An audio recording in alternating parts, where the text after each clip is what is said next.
Olá, pessoal. Aqui quem fala é Mafer. Eu faço parte aqui do Evangelics e hoje vou conduzir esse dia na nossa reflexão, no nosso jejum. E vou começar aqui dizendo o texto de Mateus, capítulo 2, dos versículos 1 ao 12. Mateus, capítulo 2, versículos do 1 ao 12. Tendo, pois, Jesus nascido em Belém de Judá, no tempo do rei Herodes, eis que magos vieram do Oriente a Jerusalém. Perguntaram eles: Onde está o rei dos judeus que acaba de nascer? Vimos a sua estrela no Oriente e viemos adorá-lo. A esta notícia, o rei Herodes ficou perturbado e toda Jerusalém com ele. Convocou os príncipes dos sacerdotes e os escribas do povo e indagou deles de onde devia nascer Cristo. Disseram-lhe: Em Belém, na Judéia, pois assim foi escrito pelo profeta. E tu, Belém, terra de Judá, não és de modo algum a menor entre as cidades de Judá, porque de ti sairá o chefe que governará Israel, meu povo. Herodes, então, chamou secretamente os magos e perguntou-lhes sobre a época exata que o astro tinha aparecido. E enviando-os a Belém, disse: Ide e informai-vos bem a respeito do menino. Quando o tiverdes encontrado, comunicai-me, para que eu também vá adorá-lo. Tendo eles ouvido as palavras do rei, partiram. E eis que a estrela que tinham visto no Oriente os foi precedendo até chegar sobre o lugar onde estava o menino, e ali parou. A aparição da estrela os encheu de profunda alegria. Entrando em sua casa, acharam o menino com Maria, sua mãe. Prostrando-se diante dele, o adoraram. Depois, abrindo seus tesouros, ofereceram-lhe como presentes ouro, incenso e mirra.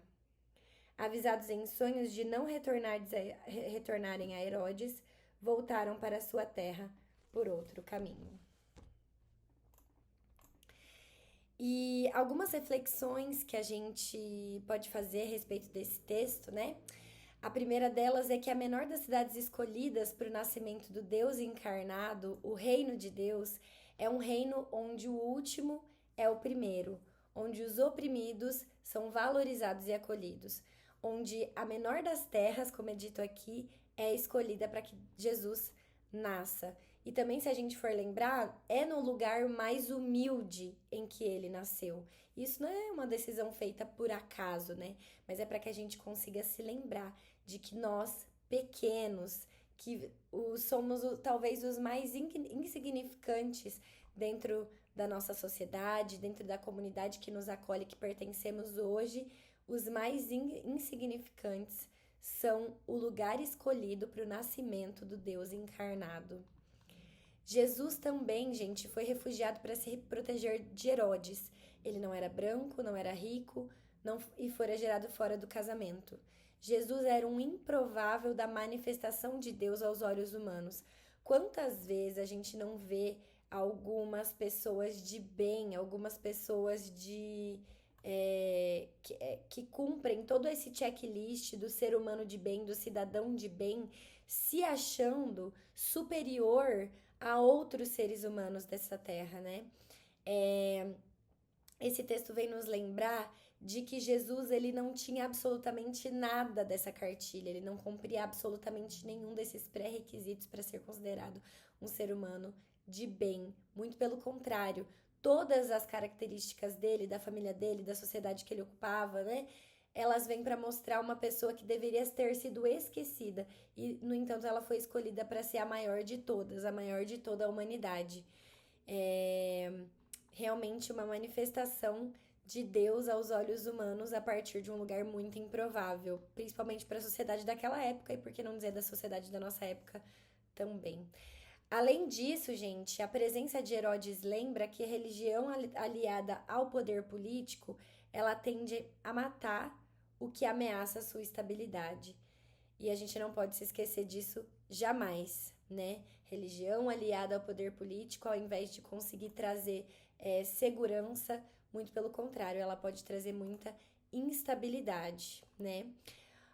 Os magos eram de outras culturas, de outras práticas religiosas, e aqui a gente pode identificar o diálogo interreligioso. Isso nos mostra que Jesus ele estava na periferia e não no centro político e religioso.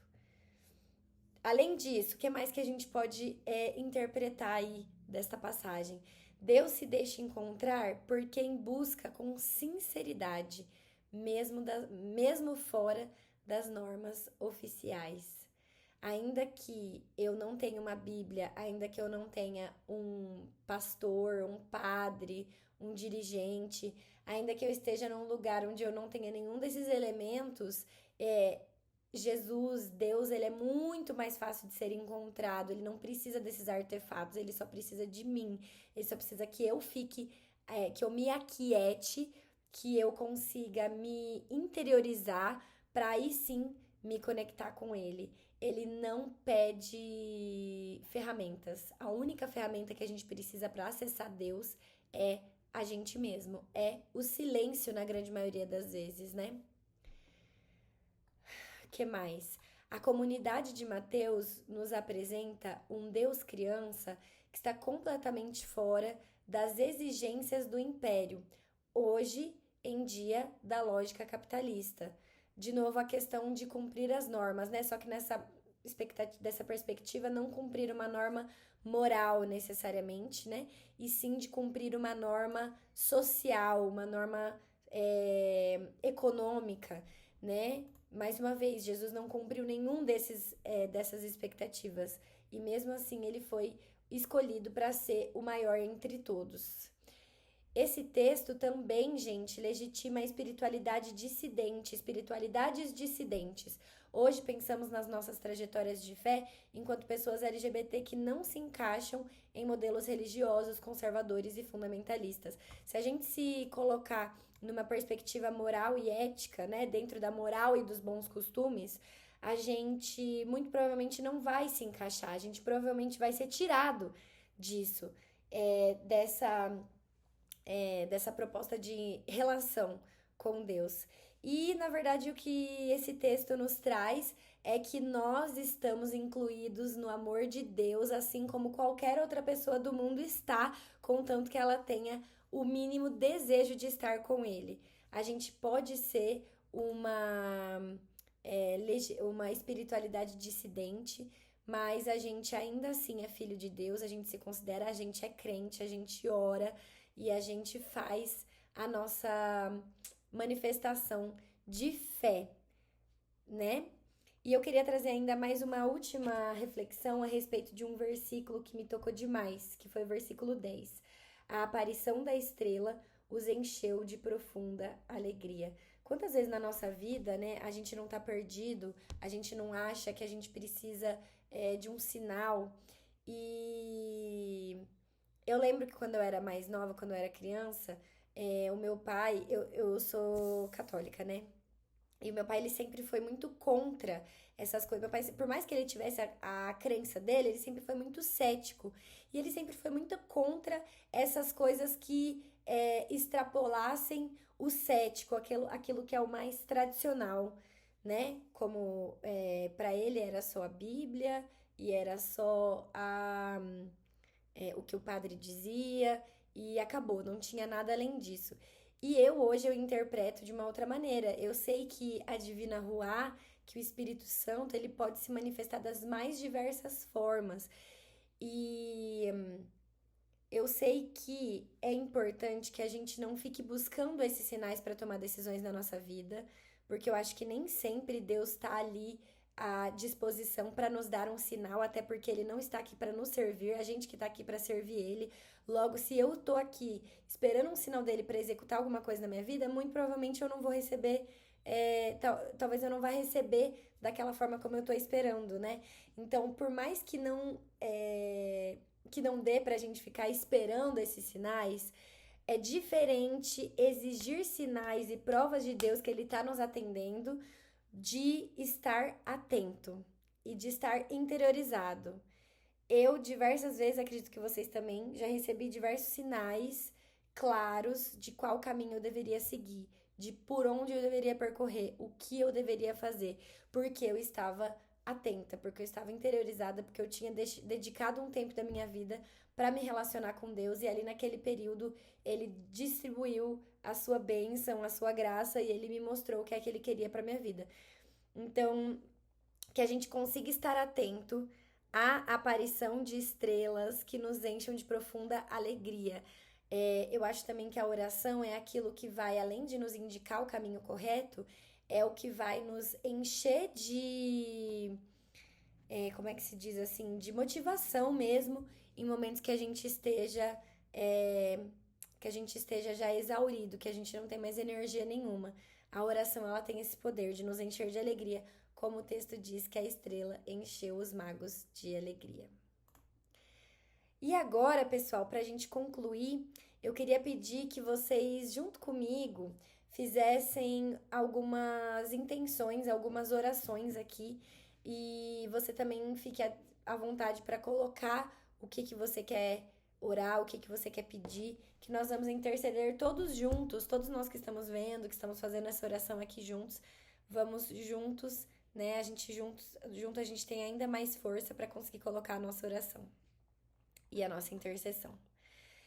Então eu peço, Pai, nesse momento, que o Senhor abençoe todas as pessoas que estão comigo aqui fazendo essa oração nesse momento. Peço por suas famílias, por sua saúde mental, física.